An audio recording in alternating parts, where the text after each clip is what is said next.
So, Matty, every time I obviously interview somebody, I start with this question. With you could sum everything you've done up in your obviously career so far in one word. How would you describe it?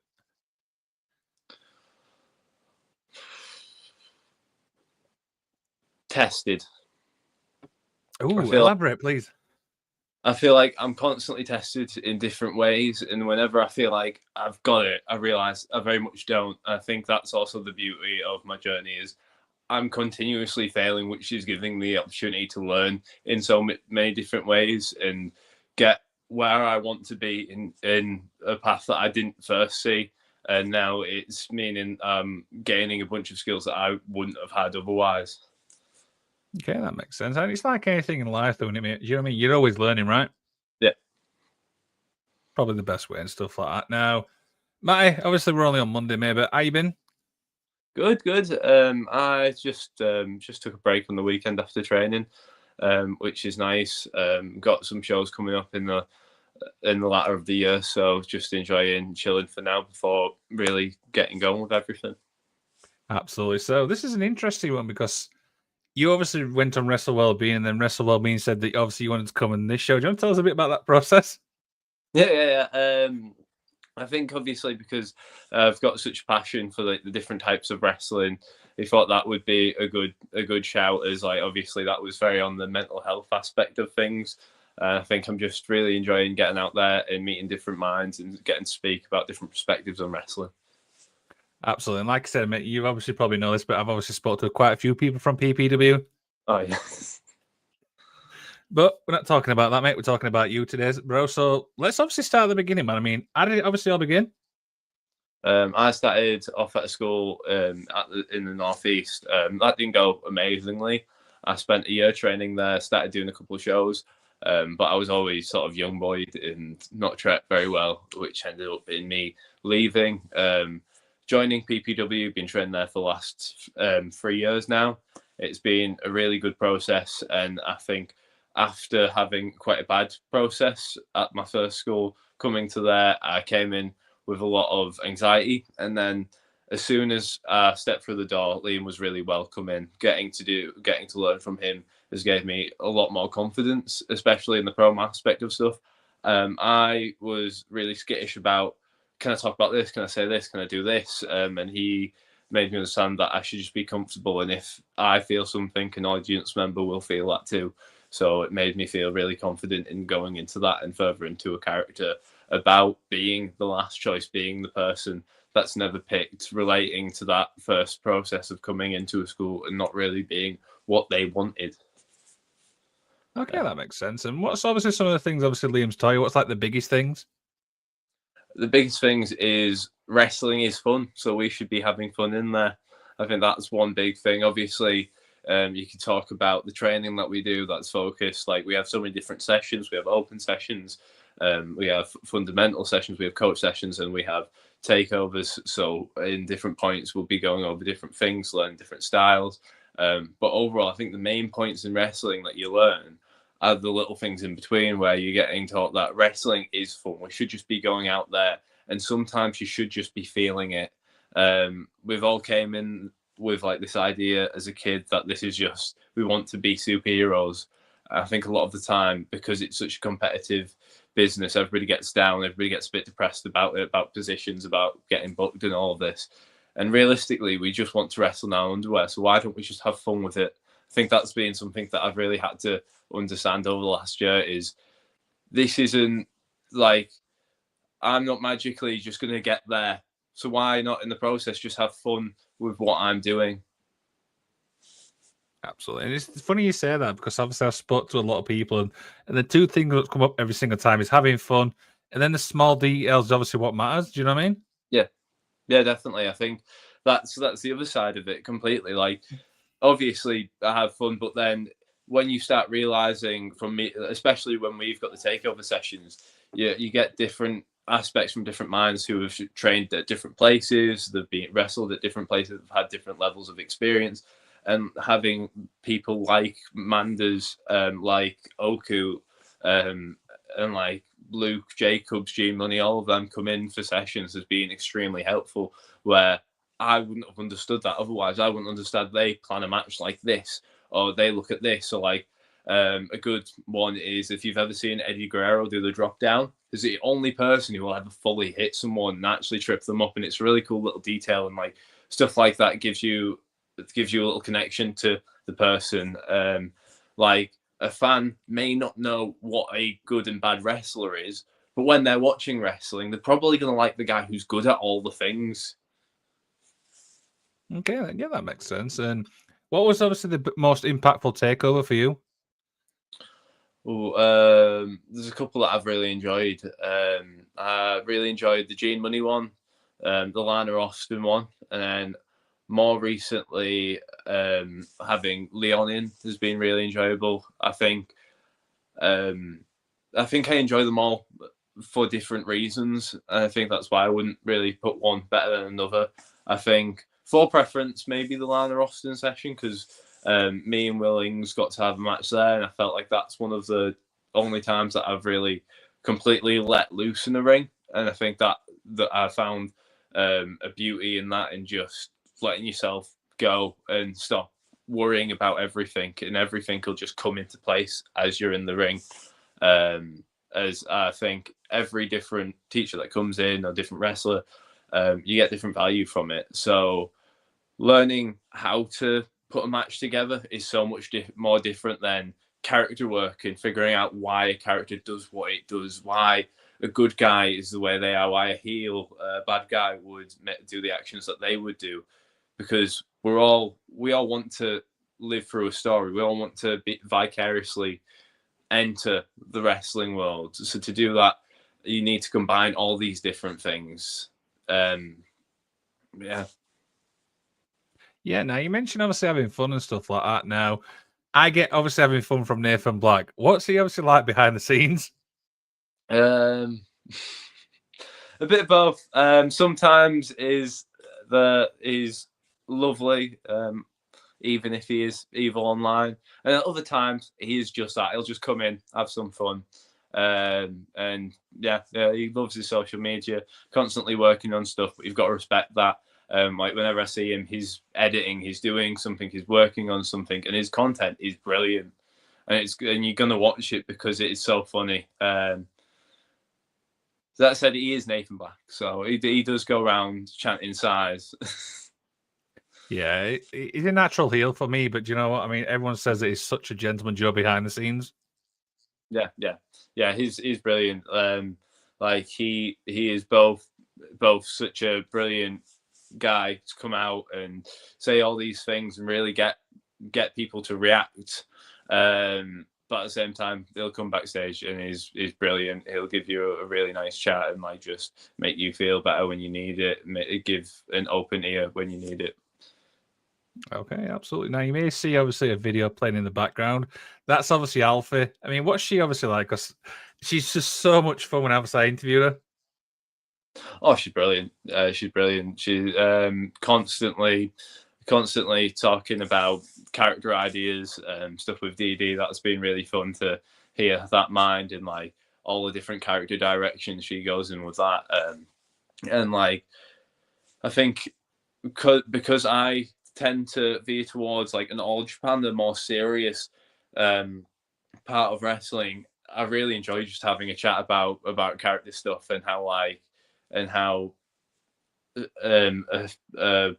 a teddy bear can mean so much in so many different ways, and how you can use different items to represent stuff, and like really getting into the little things with what can this alien do. Mm-hmm. Yeah, no, absolutely. I mean, I understand what you're saying there. And obviously talk a little bit about obviously the other people in PPW, because there's some incredible talent there. Yeah. George Hunter comes to mind straight away. He is off and away one of the best people I've ever seen come in and just get it. He's brilliant. We've got Callum Andrews, Will Ingalls. We've got Evan Bishop, who comes down here and there. We've got Nathan Fisher, who also comes down here and there. We've got loads of talent, and it's brilliant right now to see. That's not even talking about the guys who are already out there, from Jet Marshall to Will Cruz, even to Leon Slater, who's recently just left training. Learning from him has been incredible because he was the one doing our fundamental classes, and seeing how well he moves and little things he gives us, whereas like just these little bits of movement just make everything look so much more crisp, and that just makes you enjoy what you're doing and makes an audience member enjoy it ever so much more. So it's been brilliant. There's so many different minds like that. I think that's the best part, that somebody's really good at striking, somebody's really good at submissions-based wrestling. You get all these different styles, and then say if I'm wrestling with somebody, a lot of the time I'll see what they're doing, and I'll be like, oh my god, why am I not understanding that part of their game?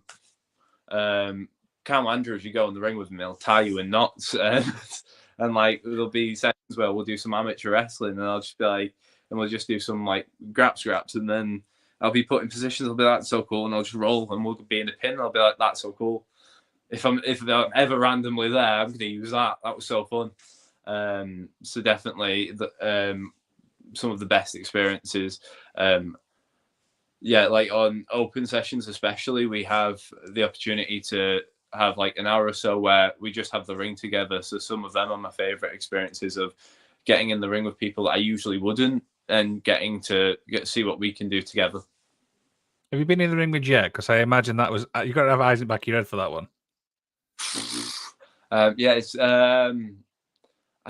terrifying. It's lovely, but like, so it's the movement it's absolutely phenomenal, but it's also terrifying at the same time to have somebody that intense around you. But saying that is brilliant. There's something really cool as well about having intensity in the ring together. Like when you've got somebody that you're comfortable with, and they start hitting you with a little bit of something, then you feel like, okay, I can start going. I think you get some magic out of that a lot of the time when you've got somebody who you go, oh, then bang, and then you start feeling it. You're like, I'm going to do this now. I'm going to do this. I'm going to do this. And some of the best matches that you'll watch have a lot of that. But yeah, just terrifying to stand there and watch. Yeah, I was at the Friday Night Pursuit. You know, the last one, obviously PPW did, and Jet did a dive off through the ropes. And I'm like, oh my god, I'm surprised he didn't take off. Oh yeah. He will. He's just absolute bonkers, man, and stuff like that. But obviously, I want to talk a bit about your character work. How was obviously developed, over the years?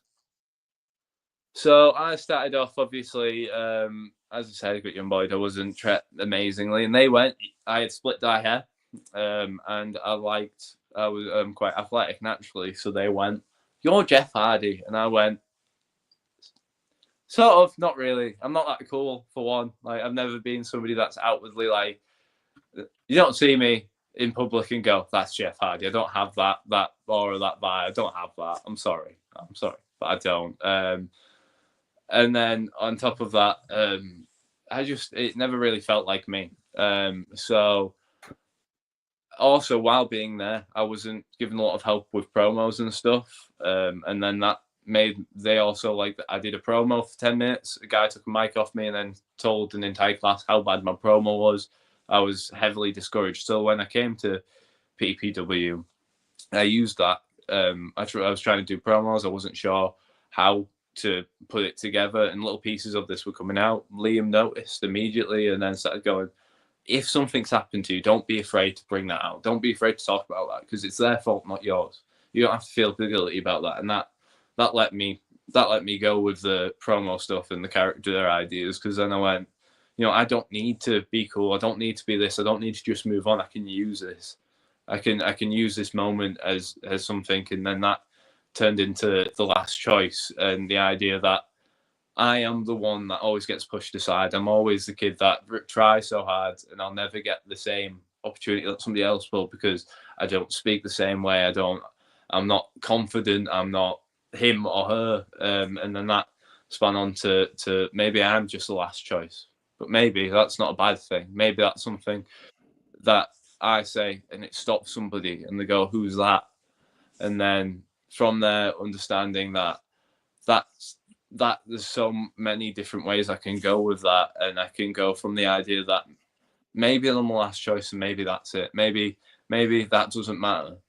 Maybe everybody's the last choice, and that's quite cool. Because why would you want to be anybody else?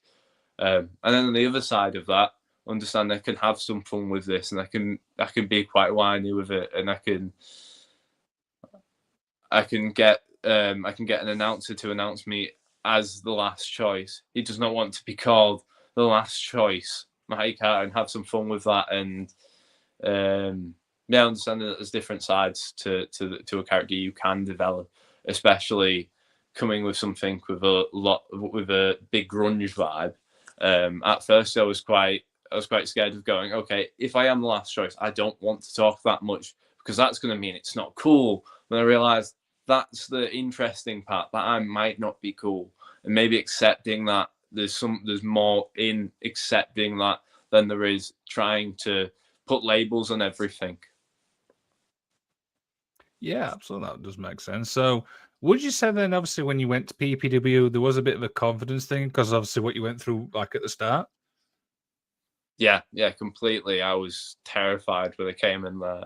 That's why I think it was a perfect place for me to go, because of how inviting they are and how open they are. I was terrified. I thought I'd have the same experience, that I'd come in, and that maybe not the same thing would happen, but I'd just get passed off and I'd just be there waiting and doing nothing. And instead I came in, and Liam was brilliant. It's helped me every step of the way. Absolutely, and stuff like that. And obviously, how's your confidence obviously now in wrestling, if you don't mind me asking?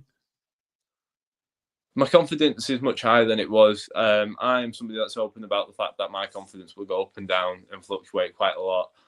Before I get in the ring, I'm going to be terrified. I'm going to have a bit of anxiety. I'm going to be excited. There's going to be everything going on. But overall, I know that I'm putting in the work, and that's paying off. And the more I do, the better I'll be. So the worst thing that can happen is that I get another rep. I think that's helping. Although I will say it is terrifying. It's terrifying to go, I'm out in some undies, in a crowd. Let's get them up. Let's do this. But that's also where I'm starting to get to the point where I'm getting more comfortable with that and being like, and when I come out, at first it's terrifying. Everything slows down, which means you speed up and you don't take time. You don't notice anything, because you say the small things, like you're not allowing the crowd to respond.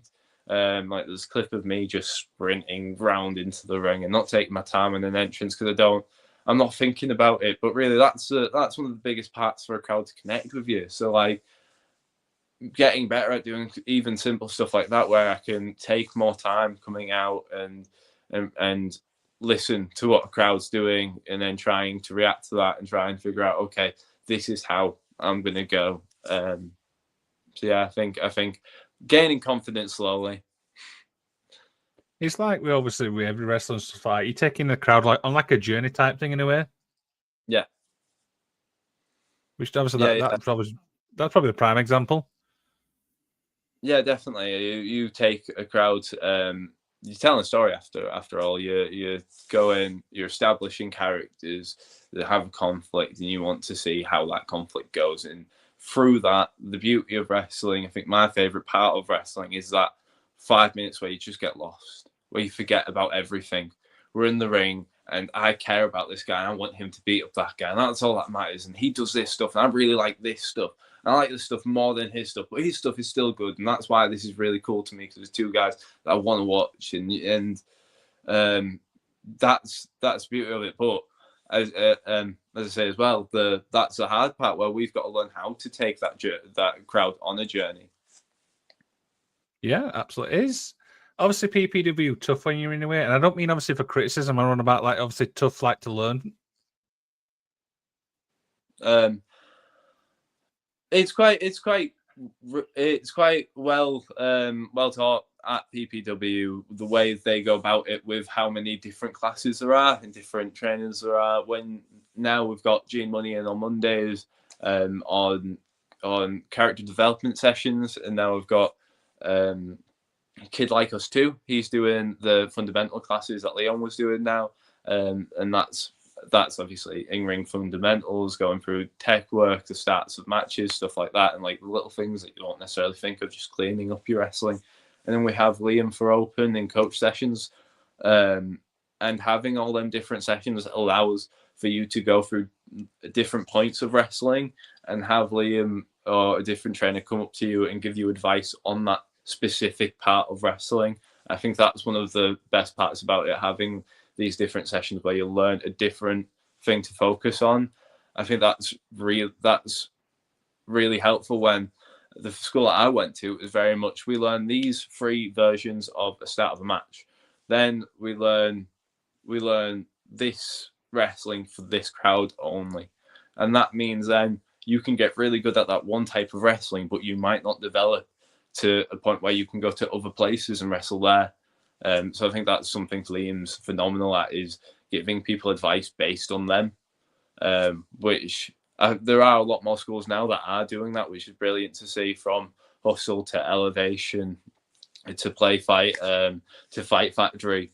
A lot more than when I first looked into wrestling, and I think that's what's meant guys like George Hunter have came out, and they're phenomenal, because you've got guys who see them and go, I'm going to tell him this, this, and this, because he doesn't need to do what everybody else is doing. He's got his own style. He can wrestle like this.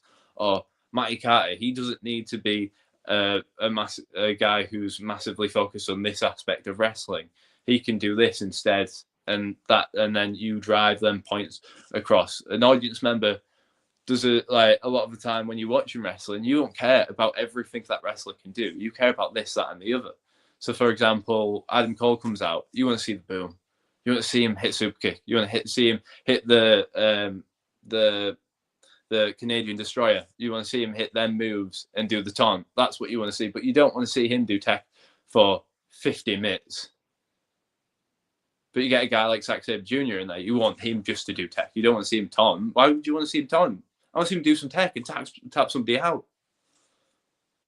No, yeah, that makes sense. Is there one move obviously you want to try but you've not done it yet? Pardon? Is there one move you've tried and you want to try?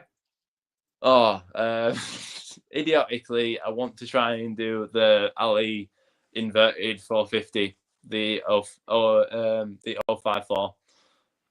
That's one that I probably shouldn't want to try, but I really want to, because I've got the Soul Snatcher. I want to see if I can get the extra rotation. Okay, makes sense. Stuff like that. So, for people obviously listening to stuff like that, who's not familiar with yourself, why should they go check you out? This is the way to promote yourself. So I am extremely hardworking, and right now you can see that through everything I'm doing. And I want to be able to show a different part of wrestling. I am the last choice, and I've accepted that. A lot of characters you see, they may be bad guys, they may be good guys. And they're so focused on, I want to be him, I want to be cool. I don't want to be that. I just want to wrestle. So right now, I just want every opportunity to wrestle and give it my all. My whole thing is, I want you to see me. I've got multiple dates in Karma and Super Pro, as well as get to at the end. I'm doing Kingdom at the end of this month. I'm trying to get out there right now.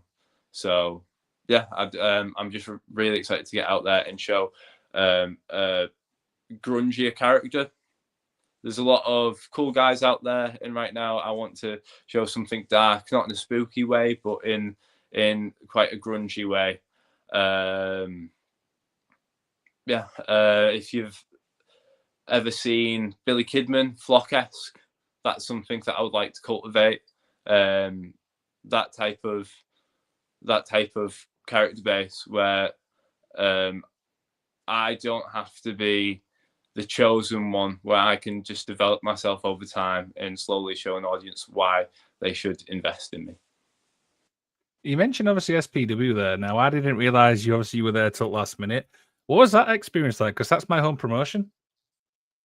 That was exciting. That was really fun to go out there. I got to wrestle with Madden and Dominic. That was really Dominic Adriano. That was really fun. It was an excellent experience. Rex Heartless is brilliant. So is Callum Andrews and Evan Bishop. So getting to be a part of that show was brilliant. Really fun experience. I loved it. Absolutely. So, what would you say for you is the most rewarding thing in wrestling?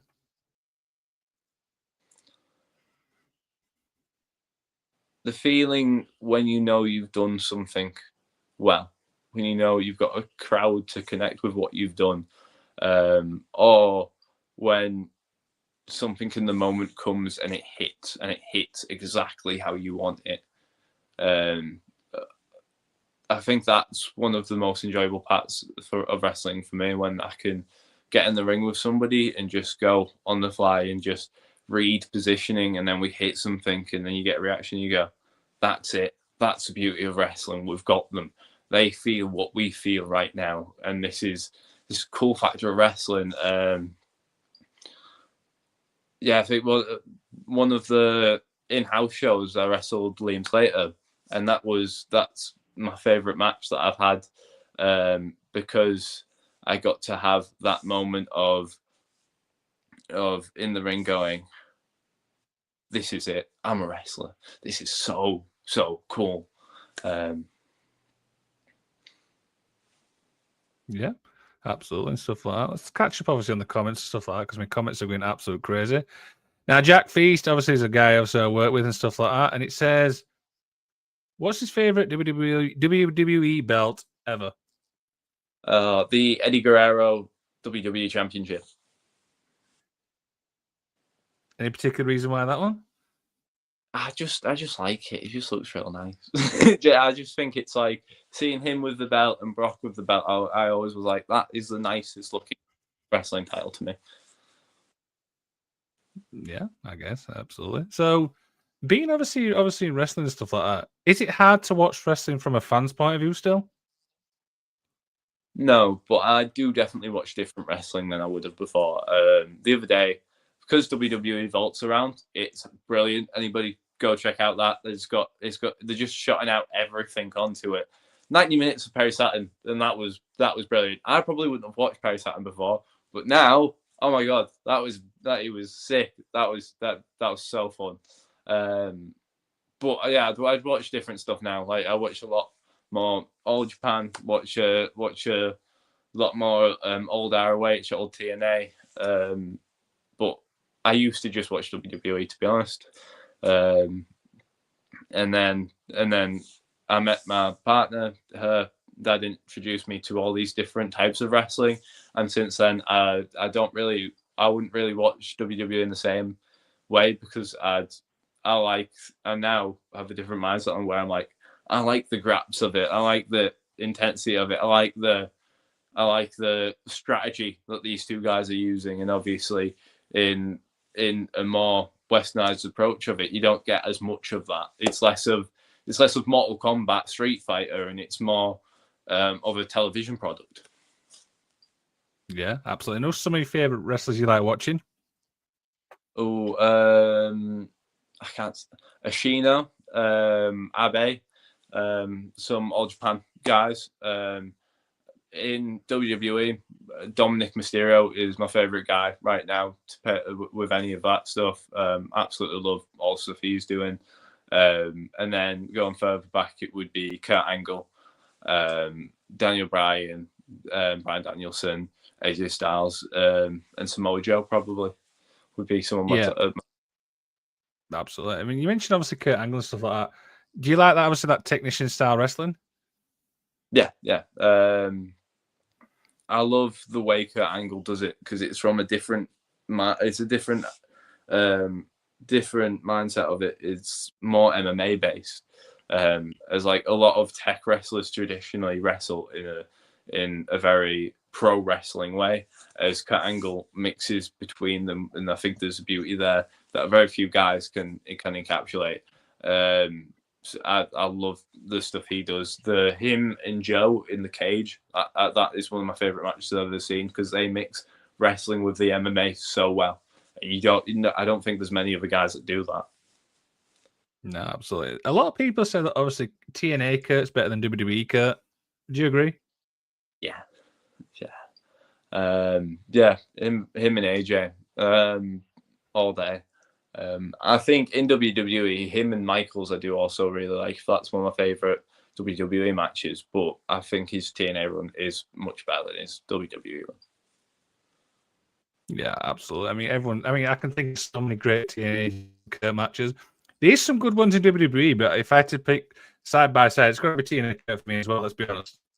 That's it. That's it. Like, yeah, he did that. He did that. He was around Stone Cold and all, and that's really cool. But him and Joe, him and AJ, and that's enough for me to go. Yeah, that's cool. That's better wrestling match. Absolutely, stuff like that. So, would you say you prefer to be face or heel? A weird answer, but both. I like the idea that a wrestler is decided by their path. So I think obviously I feel like face and heel dynamic should still be in wrestling. I think that's been diluted loads, which has made wrestling really hard to understand as a fan because you do want to cheer for somebody, but I do also enjoy the three-dimensionalness that is starting to happen with guys like Drew McIntyre, where and CM Punk, where there's shades to these characters. And Hangman on the AW side of things, where there's different shades to these characters. I think for myself, I like the idea of me starting as the last choice and that being a heel thing, because why should that be a cool thing? There must be a reason why I'm the last choice, and getting to tell that story, and then hoping that I will eventually get to tell the story of overcoming that. Yeah, that does make sense. Stuff like that. So, many injuries? Not serious. Stuff happens here and there. Like last January, I was meant to. Well, this January, sorry. This January, I was supposed to debut at PPW in our in-house shows, and I almost broke my knee. That was scary. So I had to take like a month off of that, and luckily got back in. But that did take like a good couple months before my confidence came back, and I think that's something that I am very aware of since then, that I'm not somebody that once something happens is going to bounce back straight away. So for me, I am very cautious of my body, and I try and work out a lot. I do a lot of plyometrics. I think I understand my training enough to where I can help prevent a lot of injuries that do happen unnecessarily in wrestling. Okay. So, one thing we've obviously not talked about is obviously the wrestling fan base. How would you describe the UK wrestling fan base from your point of view? Manic. There's just so many different sides, and I think there's a lot of, right now especially, there's a lot of products, but there's also a lot of niches. I think that's also where we'll see soon a lot of, I think we're starting to see anyway, a lot of companies, like a lot of small companies, start joining up and starting helping each other out, which I think especially right now is what we need. As many companies as possible working together to make this a collaborative effort, and everybody gets booked that way. We have more wrestling shows booked, which I think has started happening anyway. If you watch, there's more shows around than you would have saw a couple of years ago. I think that right now I just want to continue growing. That being said, there's a lot of different sides of wrestling fans who also despise each other's styles of wrestling. I think that's where we need to just think we like wrestling, and why can't we all just be happy with each other and watch our stuff? And then because we promote our stuff, what if them two cross-promoted? And even if we both watch the show and complain about the thing we don't like, both of the companies are making money, which means they can have more shows and everybody else can collaborate, and that gets better. And I think that's right now is what I think is where we're at, where we could start doing that. No, and I think you're right. You make a point there, obviously, about promotions working together. Because I remember rightly, and I don't know when it was, but PPW did one with Fight Factory not too long ago. Yeah. We did one with Fight Factory. We've done one with Hustle.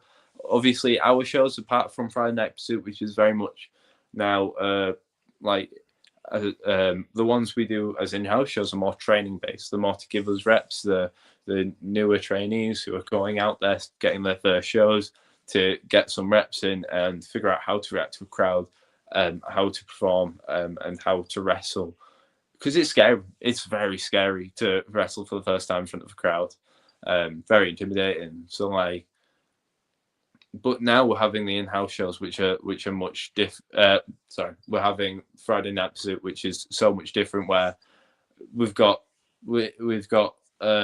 Leon and Kid Like Us too on there, and we've got Luke Jacobs, Ethan Allen, all these guys, Gene Money who are coming, and then on top of that, Evan Bishop, and we've got a George Hunter here, we've got a Callum Andrews, and all these guys can get promoted through these shows, and that's a project they're working on now, where these are real wrestling shows to come to, as their other shows were more meant to be, okay, here's our trainees working together, let's give them an opportunity to have a show. The one in Fight Factory, obviously, that was different. That was us coming down, and I was there. I was filming the show, so if you're angry at that, I'm sorry.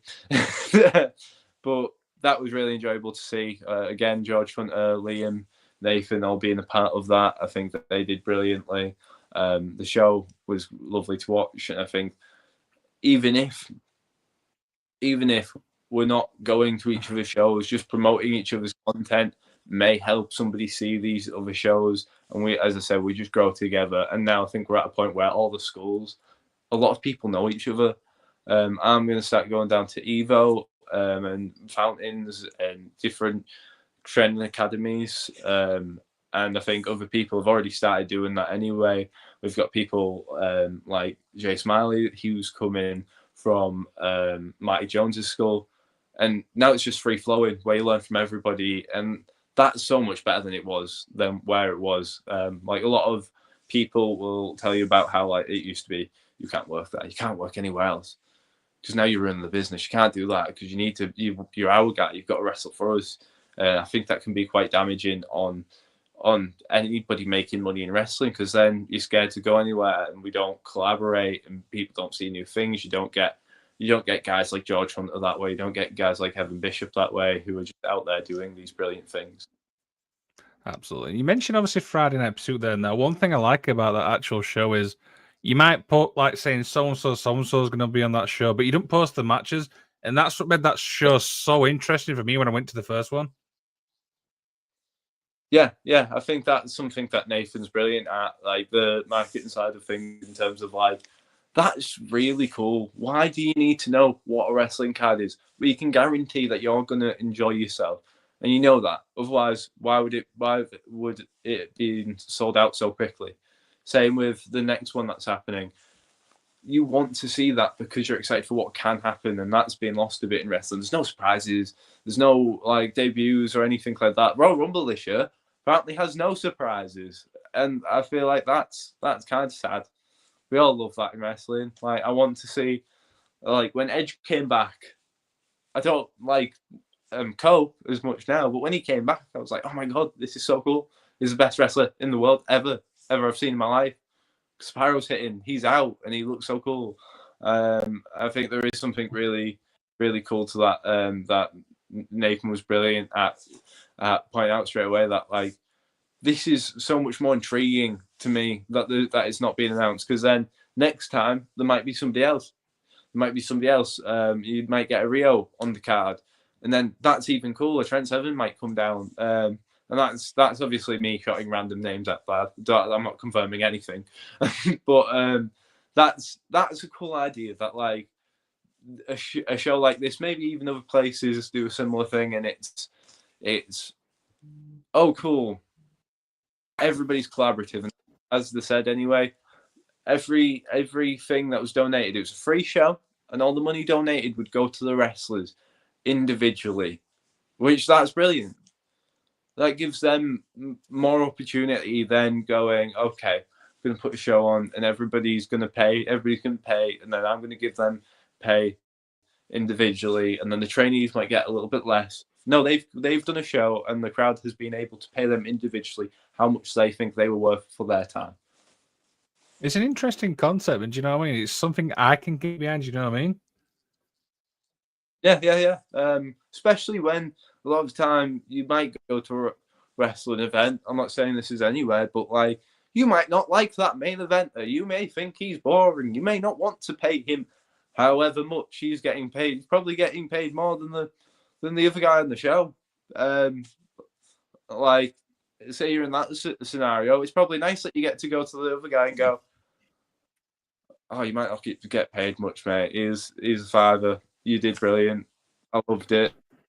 And like have that experience where that would mean more to the guy as well getting the money because you're doing this and you've really earned it, because otherwise that person's not going to go to you either. I love your thought process. You know what I mean? What you're saying there. Do you know what I mean? 100% agree. Like, and also, obviously, one of my favorite things from the last one was I never thought I'd see Hardman Dan and Luke Jacobs in the ring at the same time. Oh yeah, some stiff punches, I imagine. Oh, yes. I was going to say, have you got any spells for the next one? But it seems like you don't know nothing on it yet. No clue at all. I think that's the exciting part about it as well, being part of PPW. That like, I'm not saying I'm on one, but like, say if in the future I was on it, that'd be so cool to me because I'd be like, okay, now I can say I'm a part of. I'm around these guys, which is such a cool thing. That's why I think you have Dan have that match, because who else deserves to be against somebody who's that big in the UK right now? He's definitely the guy. All the work. I think that's also another thing. Like a lot of these guys are doing so well, and because they're doing so good with everything, the content works on point, the wrestling's on point, the professionals, they're easy to work with. And that's like, as we say, George Hunter's everywhere, and that's why, because you get that. Rex Hartless, if you've seen him, the social media is brilliant. Evan Bishop, same, where you're doing the social media stuff constantly and all these little things. They're all little extras, which to a fan makes you go, "This guy's sick." And then as a wrestler, you go, "They deserve every opportunity they get." Absolutely, mate. Absolutely. So, a few little more questions, mate. Obviously, begin to wind down. We nearly obviously ended obviously the year and stuff like that. What's the goal, obviously, for the rest of the year and going into 2026?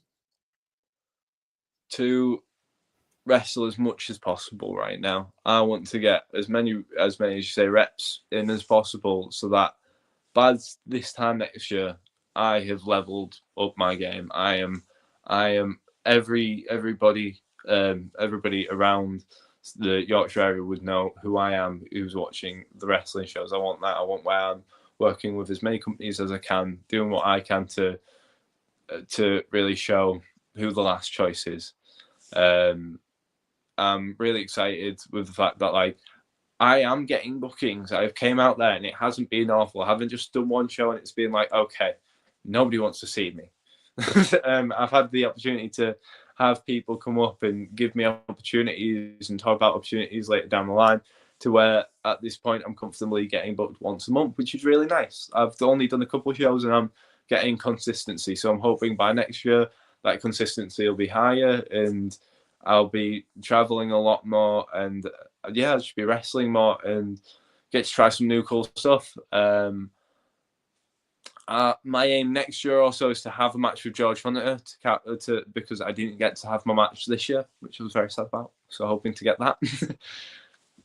But really excited. I think I've been able to solidly get myself booked at a couple of companies, which was my game plan last year, was to go, okay, let me get booked at 4 different companies on a consistent basis, and then I can see where I'm at and keep going. And then now I think I've finally got there to where I can go now.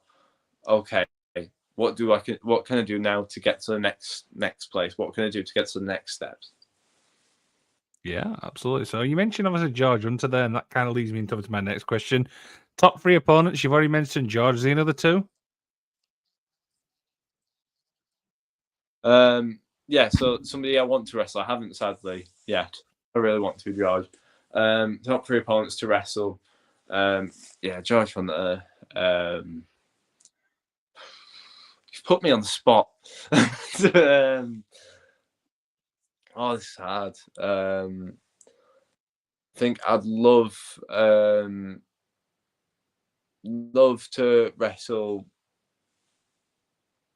Cal Andrews. It's another one. Love doing stuff with him. Whenever I see him, we have to get in the ring and we have to do a bit of amateur wrestling because it's just fun. And I think to go with them, somebody right now I think I'd have loads of fun with is Seb Mercer. I think he's just really cool. I love a bulky guy that can give you a hell of a lariat. And I love some high intensity in the ring. So I think they're the three guys that next year I'd love to get a match with. There's obviously other guys, as I've mentioned, all the guys that I've mentioned from Evan to Nathan, but I think there's some cool style mixes.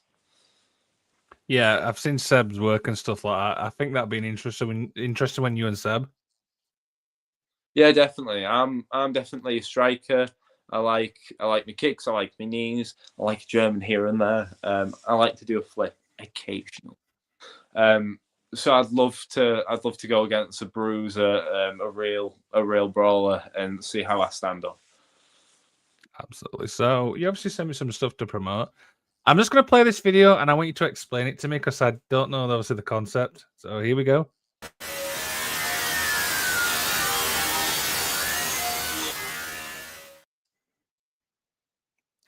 What is that?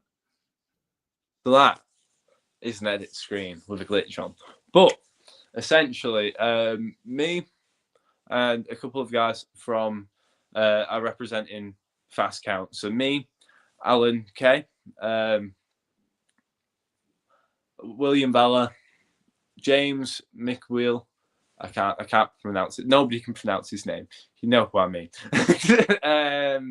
And Vusic are all representing Fast Count. So we're going to be a part of Kingdom's event on the 29th of November, the Total Rumble, and we're really excited for that. So we're coming in to represent them.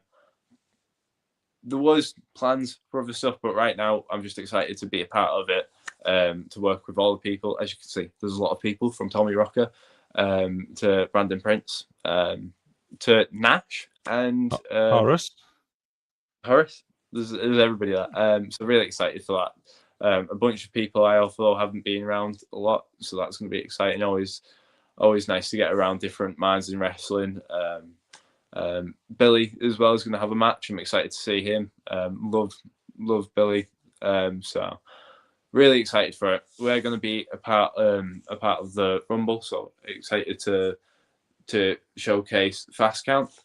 They've been really helpful for me and gave me a lot of opportunities. So I'm wanting to pay that back, come out, do some cool stuff, and hopefully pay that back to them. And though the best part about it, mate, I'm going to be at this show obviously as well in person, so it'd be great obviously to meet you in person. Oh, definitely. So if you see us around, sorry, go ahead. Hopefully I can impress you, and hopefully you do like me still. If you don't, that's on you. But yeah, but obviously I'm going to be there. Wrestle Wellbeing's going to be there as well, mate. Do you know we're going to do some live reactions and stuff like that. And I've just seen that Scarlett's there as well, so I'm really dreading that one. No, can you not wait? Go say hi. I've interviewed her, do you know what I mean? But her character work, it kind of scares me a little bit. Yeah, you can have fun with that. I'll be hiding on the other end of the ring. But no, all seriously though, mate, like I said, we will be at this event and stuff like that. So if you do see us, mate, or I do see you, I will come and obviously say hi. We have got some after show questions, which obviously we'll hopefully get to do here as well. Please tell me a little less weird questions than Nikki. She loves to catch you off guard if you've seen what she's doing. Just general questions, just like thoughts on the show, yada yada. Wrestle Wellbeings are a bit more interesting. He asks you like random, like Royal Rumble or WrestleMania, that type of stuff. Yeah. So, but yeah, like I said, mate, 29th and stuff like that. We'll put all links, obviously, for that show in the description of this video so people can go check it out. It's an incredible, obviously, thing, obviously, they're doing. Yeah. Matt, is there anything else you'd like to plug, bro? Just Instagram and Facebook at MattyCarter45. On there, you'll see me doing some cool moves. Probably taking more cool moves. You'll see me dropped on my head. So that's probably something that you get more enjoyment out than hearing me speak. Now, the best part about it is, you see that little QR code above your head? Ooh. If people scan that, that will take you to Matty Carter's, Instagram, so people can go support you that way. How's that? Let's go. Thank you very much. Yeah, you can see my latest post of me getting cooler photos. Before I surfed, and now I look like I'm sad. So progression. And then next you'll probably see me get squashed by Gene Money. So go check it out. Do you know what I mean? Stuff like that. Now, Matty, I need one thing from you now, mate. So everyone I interview gets to do the outro for the show. So you can say anything you want, you can promote anything you want, and I will end the stream. Matty, take it away, bro. Come to Kingdom's event on the 29th of November. This will showcase me. So you want to watch me because I am the last choice. But recently I had Mr. Ricky, and he's a teacher, and he told me I was the #1 student, which means I'm better than you because he said so, and he knows because he does teaching. Therefore, you should come watch me at Kingdom on the 29th. Thank God for watching, guys.